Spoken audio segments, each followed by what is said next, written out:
नमस्कार। Between the lines with नीलू रंजन में आपका स्वागत है। आज हम चर्चा करेंगे कल अमित शाह ने जो राज्यसभा में अपना भाषण दिया।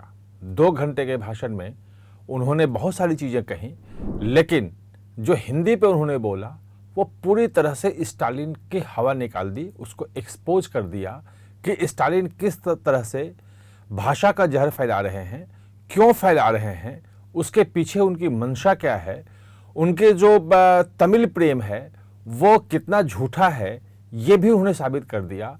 और जिस ढंग से तमिलनाडु के भीतर भी अब हिंदी विरोध के खिलाफ आवाज़ उठ रही है, उससे साफ है कि स्टालिन इस मुद्दे पर बिल्कुल अलग थलग पड़ गए हैं और उनको तमिलनाडु के भीतर भी समर्थन नहीं मिल रहा है।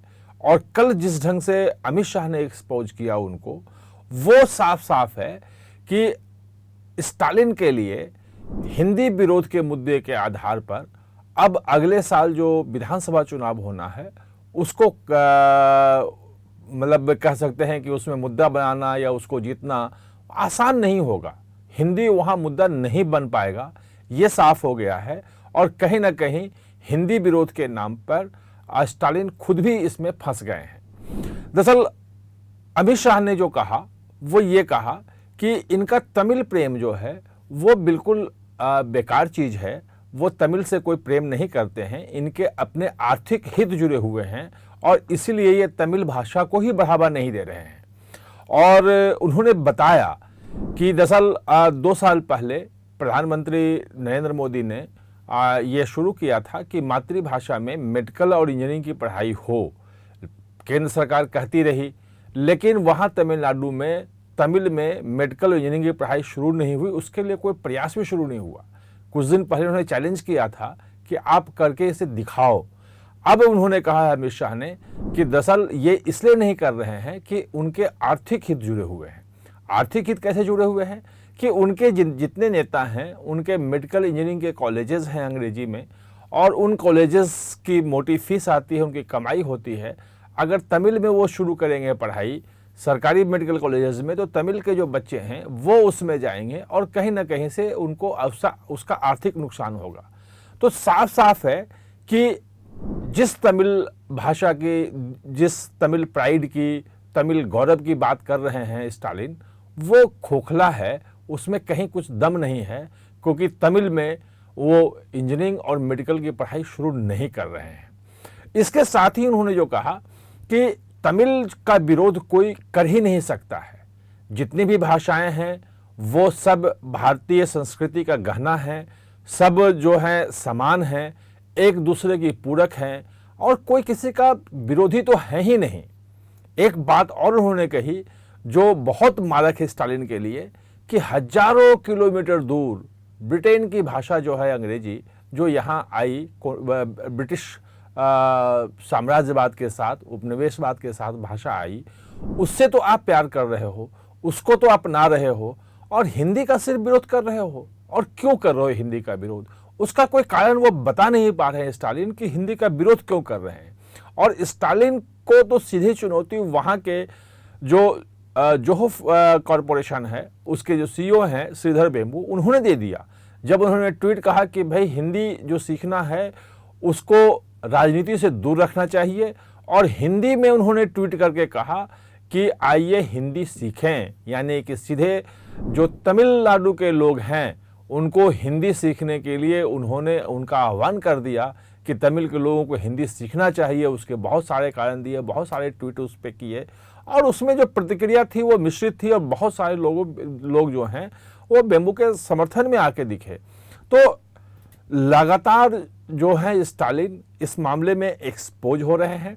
और अमित शाह ने यह भी बोल दिया कि आप जो बंटवारे की बात करते हो, भाषा के नाम पे जो आप अलग तमिल को दिखाते हो, तमिल प्राइड अलग करते हो, भारतीय संस्कृति जो एकता की बात करती है, भाषा, क्षेत्र, संप्रदाय भले अलग अलग हो, खान पान अलग अलग हो, रहन सहन अलग हो, लेकिन जो भारत की जो एकता है, जो अनेकता में एकता है, वो महत्वपूर्ण है और वो हर जगह एक है, और तमिलनाडु में भी वो है।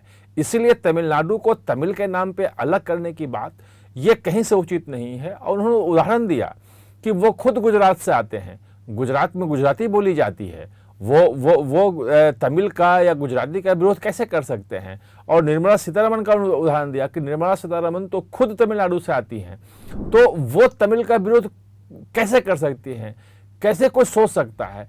तो उनका कहना था, अमित शाह ने कहा कि जो पुराना जो था भाषा के नाम पे अलगाववाद की जो राजनीति आप करते रहे थे, और 1967-68 के बाद जो डीएमके जो है इसको अपना एक मुद्दा बना लिया था, वो अब ज़माना चला गया है। अब विकास की बात हो रही है, आप विकास के मुद्दे पे आइए।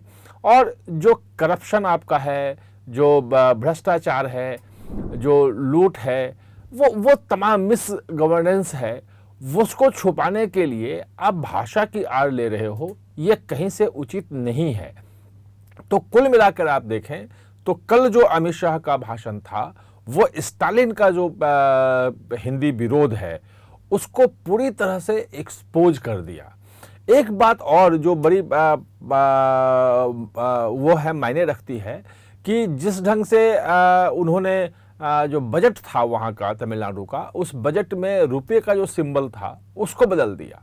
अमित शाह ने उस पर कुछ नहीं बोला, क्योंकि वो ये चाहते थे कि रुपये का सिंबल बदला तो हंगामा होगा, भाजपा इसको मुद्दा बनाएगी। वित्त मंत्री ने ट्वीट करके जरूर उसका कहा विरोध किया और उनको एक्सपोज किया कि किस ढंग से अन्नामलाई ने भी जो भाजपा के वहाँ प्रदेश अध्यक्ष उन्होंने एक्सपोज किया कि किस ढंग से एक तमिलनाडु के व्यक्ति ने जिस प्रतीक चिन्ह को बनाया, और जिस समय ये 2010 में बनाया गया था, यूपीए गवर्नमेंट में डीएमके भी शामिल थी, और उसी प्रतीक चिन्ह को आप हटा रहे हो, उस वक्त किया। लेकिन कल जो है वो उसको ज़्यादा तूल बीजेपी ने नहीं दिया, संसद में ये मुद्दा नहीं उठाया, क्योंकि कहीं ना कहीं वो इसलिए किया गया था कि भाजपा इसको राष्ट्रीय स्तर पे मुद्दा बनाए और कहीं ना कहीं से जो तमिलनाडु के लोग हैं उनकी भावनाएं भड़कें और वो उसका फ़ायदा उठा सकें। तो इस मामले में बहुत सधे तरीके से आगे बढ़ते हुए भाजपा ने और कल खास तौर पे अमित शाह ने पूरे जो भाषा विवाद है, जो हिंदी का विरोध है, उसको लेकर के स्टालिन को एक्सपोज कर दिया है। आप हमारे साथ चर्चा में जुड़े, इसके लिए बहुत बहुत धन्यवाद।